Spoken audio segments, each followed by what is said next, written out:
예, 여러분 안녕하세요. 저 무지안토입니다. 저는 인도네시아 사람입니다. 저 지금 백배회사 하고 있습니다. Artinya apa kok? 아, Bahasa berbesar itu. bahasa berbesar.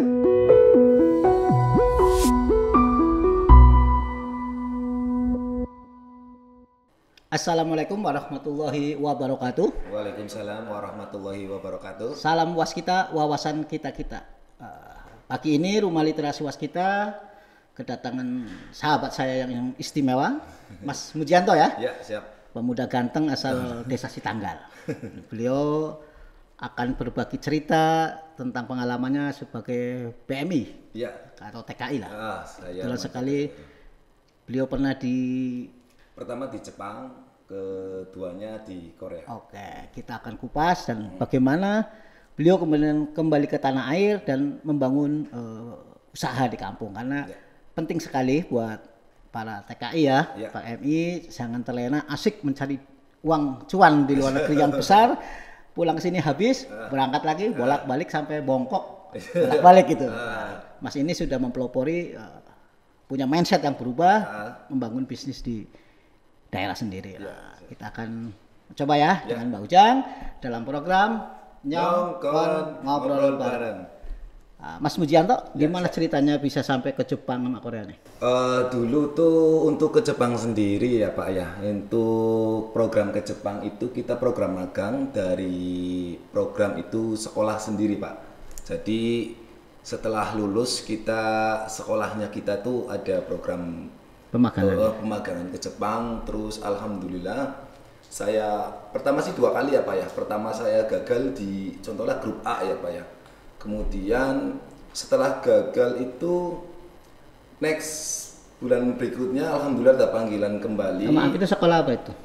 Itu untuk sekolah pelayaran Pak. Oh, pelayaran. Dulu. Itu saya sekolah pelayaran, ada memang di situ udah kerjasama sama perusahaan Jepang ya Pak ya, jadi kita bisa masuk dan syaratnya pun harus lulusan tahun itu Pak. Jadi misalkan lulus tahun itu nggak bisa, berarti nextnya udah nggak bisa ke perusahaan tersebut. Jadi memang ada 2 kesempatan. Waktu itu saya di grup A memang saya gagalnya di tes fisik ya waktu itu Pak. Terus dari belajar kesalahan ini, dari tes fisik itu saya berusaha olahraga terus Pak. Nah, alhamdulillah ada panggilan kembali untuk yang grup kedua, taruhlah grup B ya Pak. Alhamdulillah di grup ini dari sekian ratus peserta ya Pak ya, kan itu memangnya sistem cancel ya Pak ya, sistem gugur. Kalau memang dari tes fisiknya gagal atau tes untuk bahasanya juga gagal itu langsung gugur di situ Pak. Jadi alhamdulillah Kita bisa berangkat. Bisa berangkat langsung. Berapa tahun di sana? Di sana itu 3 tahun. Lumayan. Alhamdulillah. Tapi untuk berangkat pakai uang? Untuk program Pemagangan. pemagangan memang tidak ya Pak ya, dalam arti kita cuma ngurus paspor saja. Dan alhamdulillah kita nggak terlalu banyak ngeluarin biaya Pak waktu itu ya Pak, tahun 2009. Tapi lumayan hasilnya Bang. Waktu 2009 sendiri alhamdulillah lumayan. Bisa buat apa aja? Untuk itu kan saya waktu itu belum menikah ya Pak ya, masih bujang. Jadi semuanya memang saya kirimkan ke rumah untuk orang tua, untuk bangun rumah, untuk ya renovasi rumah dan modal menikah gitu. Alhamdulillah. Artinya ada hasil lah. Ada hasil. Setelah nikah berangkat lagi. Nah, setelah nikah ini kan saya waktu itu memang terburu-buru ya, dalam arti saya pulang Jepang ini nggak ada konsep untuk usaha sama sekali Pak. Lah ini kesalahan saya di sini di titik ini Pak. Jadi memang saya memang maksudnya taruh semua ke orang tua, kirim, dan modal pun untuk hanya modal menikah. Dan setelah menikah masih ada modal sih Pak, untuk nganggur 2 tahun pun insya Allah cukup lah ya, kalau cuma untuk makan minum doang. Cuman di sini tuh apa namanya ya, lama kelamaan memang ya namanya uang habis lah, karena narik terus nggak ada pemasukan gitu kan. Nggak ada income sama sekali Pak. Akhirnya malu sama mertua berangkat lagi. Iya, saya setelah maksudnya 2012 saya menikah, 2 tahun saya mencoba bekerja cari kerjaan ya Pak ya, karena udah ini nih, maksudnya tabungan udah mulai menipis, jadi saya mulai bekerja. Terus dalam kerjaan ini saya 2 tahun di leasing ya Pak ya, di perusahaan leasing, dan ternyata maksudnya untuk berentrepreneur kan memang butuh modal ya Pak ya, jadi untuk di situ tuh udah mulai tumbuh jiwa untuk berusaha loh Pak. Jadi kita ada usaha gitu. Sementara kan karena terhambat modal ya Pak ya, jadi di situ saya pengen ada pikiran keluar lagi gitu loh. Cari modal. Cari modal. Kalau yang pertama niat cari pengalaman. Pengalaman ini cari modal. Tapi udah tertanam berangkat nyari modal gitu. Gitu. Memang dalam arti ada sebagian memang teman-teman ada yang memang cari modal itu sangat baik sekali Pak, maksud saya Pak. Dalam arti. Tapi kedua pakai ongkos juga kan? Kalau yang ke Korea ini itu memang ongkos Pak. Nah, kenapa ongkosnya nggak buat modal? Untuk itu karena modalnya menurut saya kan ini pancingan atau iming-iming gaji Korea kan udah banyak lah ya Pak ya yang merelasikan. Memang kayaknya itu untuk seorang yang udah pernah mungkin menginjak perantauan ya Pak ya, itu untuk gaji sekian memang sangat besar Pak. Dalam arti di Korea sendiri memang yang saya tahu ya Pak ya, yang saya tahu itu gaji Korea memang lebih banyak Pak dari negara lain, misalkan kayak Taiwan, kayak semisal kalau untuk Jepang sendiri sekarang saya nggak tahu. Artinya berapa. Nilai gaji itu cukup buat modal lah. Kalau dalam 2 tahun gitu. Ya sudah gitulah.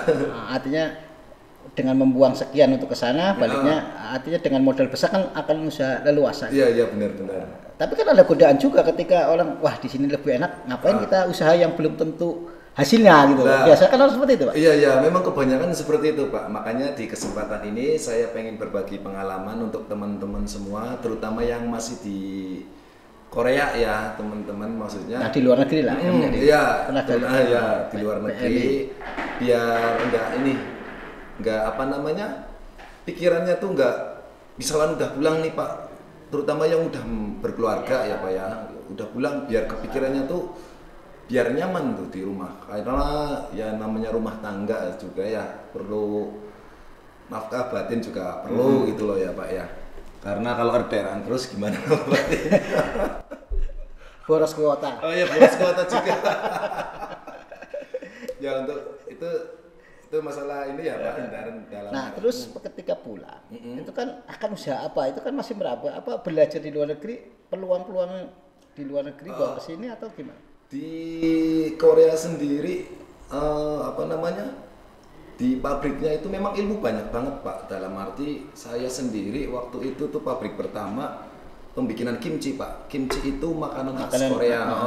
Bisa saya terapkan di sini, cuman jiwa entrepreneur saya bukan di bidang kuliner. Kuliner kayaknya nggak masuk nih. Jangan bilang belum dicoba. Belum dicoba mungkin ya Pak ya. Karena di situ memang saya belum pernah mencoba, jadi saya mungkin handle untuk yang kerjaan yang lain gitu loh Pak.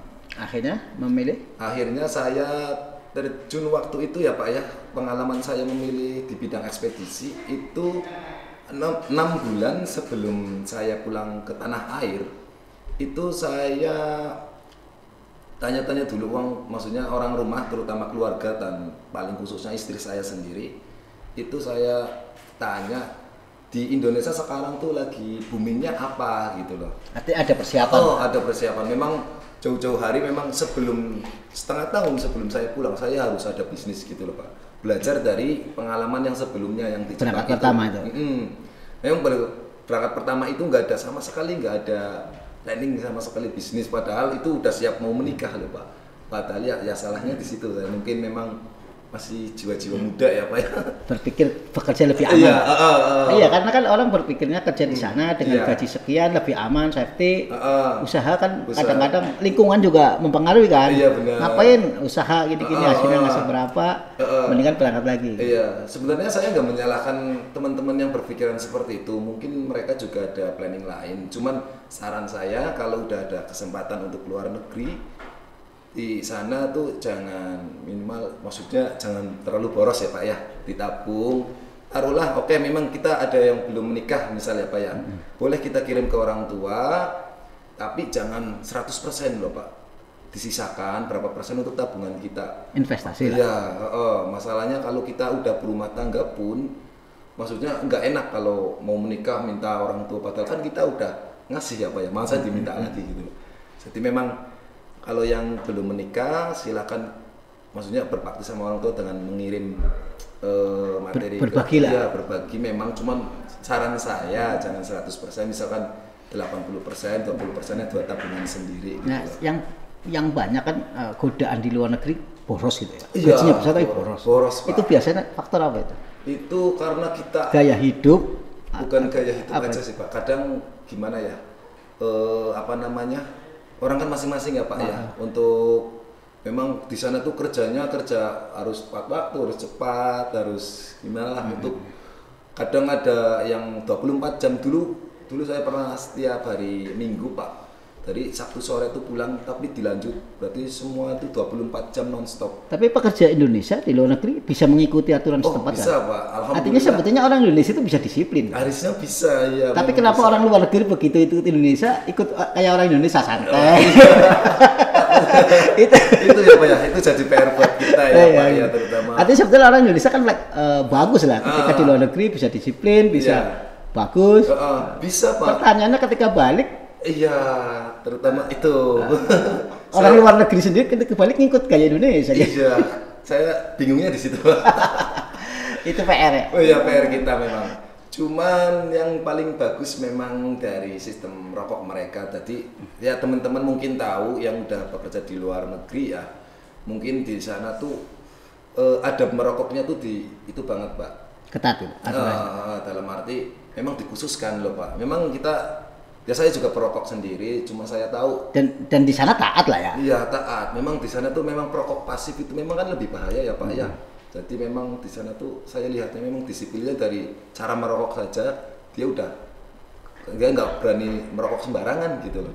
Dan bisa kan? Dan bisa. Kenapa saya lihat sendiri, maksudnya di keluarga saya sendiri memang ada sebagian merokok nggak pandang ada anak kecil, apa kasihan ya Pak ya. Nah, itu dari faktor kedisiplinan. Oh ya mungkin. Artinya lingkungan dan tegaknya aturan itu kan yang bisa merubah gitu ya. Iya, makanya saya pengen.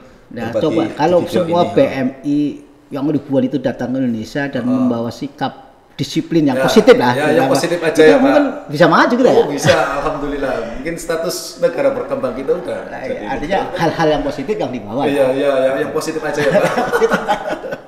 Disiplin itu kan. Persoalannya ketika balik lagi ya kembali lagi kan. Iya. Nah, sekarang membidik bisnis di ekspedisi. Saya di bidang itu kan ekspedisi. satu peluang besar artinya ketika pandemi orang berubah berbelanja dengan online. Iya. Kita stabil link malah ke ekspedisi terus stabil pilihan yang tepat lah ya. Iya, alhamdulillah. Kira-kira satu hari itu udah berapa kiriman ribu tuh?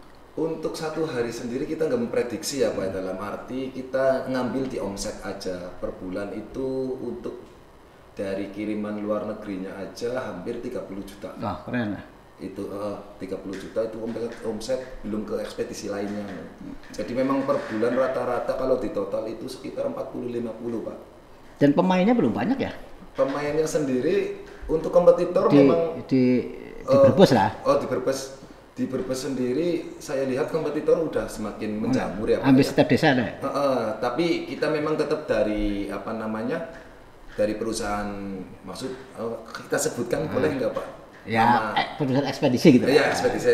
Dari ekspedisi ini tersebut memang namanya cover area Pak. Jadi memang nggak, kalau maksudnya misalkan nih saya udah buka di area sini. Ada jarak lah. Ada jarak, memang harus ada jarak. Ada keinginan buka lagi? Ini kan udah settle ya. Iya. Usaha ekspedisinya. Untuk bidang lain, alhamdulillah saya juga suka di bisnis. Dalam arti kalau yang menghasilkan, intinya kalau ada yang menghasilkan, kalau ada peluang bisnis, insya Allah saya pengen masuk. Ini keren anak muda, artinya terbuka pikirannya. Iya. Itu bagian belajar di luar negeri, ada ilmu yang diserap. Iya benar. Soalnya di sisi lain di luar negeri pun saya nggak lihat belajar pekerjaannya aja Pak di bidang apa. Cuman saya alhamdulillah dulu tuh sama maksudnya yang atasan ya Pak ya, sama atasan alhamdulillah saya akrab dan memang saya di situ belajar Pak. oh bisnisnya tuh sekarang kayak gini kayak gini. Artinya ada kesempatan belajar lah. Ya iya di situ. Oke, ini obrolan cukup menarik buat teman-teman semua, terutama PMI. Iya. Ada closing statement untuk teman-teman? Iya, untuk saya sendiri, bagi teman-teman yang masih bekerja di luar negeri, terutama yang saya pernah ke sana yaitu Jepang sama Korea, dan maksudnya untuk semuanya ya, TKI atau TKW, ini saya punya saran atau punya gambaran dalam arti untuk nextnya sebelum pulang, saya minta, maksudnya saya himbauin, saya saranin sih sebelum pulang dimatengin untuk planning usaha, karena di Indonesia sendiri kalau udah pulang belum ada modal, dalam arti modal basic kejiwaannya, maksudnya mindsetnya ya Pak, kalau belum ada mindset untuk berusaha, saya yakin nanti pikirannya tuh berangkat lagi. Nah, untuk meminimalisir keinginan tersebut, keinginan untuk berangkat lagi itu sebelum pulang, baiknya teman-teman semua tuh memikirkan planning boleh usaha buka konsultan bisnis oh boleh. Silap. Oke. Terutama salam terakhir boleh dong pakai bahasa Jepang sama Korea. Bisa? Insya Allah Korea. Kalau Jepang kan udah lama nih. Iya, untuk Korea kan baru tahun kemarin. Coba kita sapa. Ucapan terakhir salam buat. Iya. 여러분 안녕하세요. 저 무지한도입니다. 저는 인도네시아인입니다. 저 지금 택배 회사 하고 있습니다. Artinya apa kok? Bahasa Brebes Bahasa Brebes, perkenalkan nama saya Muji, saya asal dari Brebes, saya orang Indonesia dan saya sekarang bekerja di bidang ekspedisi. Oke, terima kasih. Ya. Obrolan singkat ini mudah-mudahan bermanfaat buat kita semua. Terima kasih Mas Pujianto. Siap. Wassalamualaikum warahmatullahi wabarakatuh. Kopinya? Siap.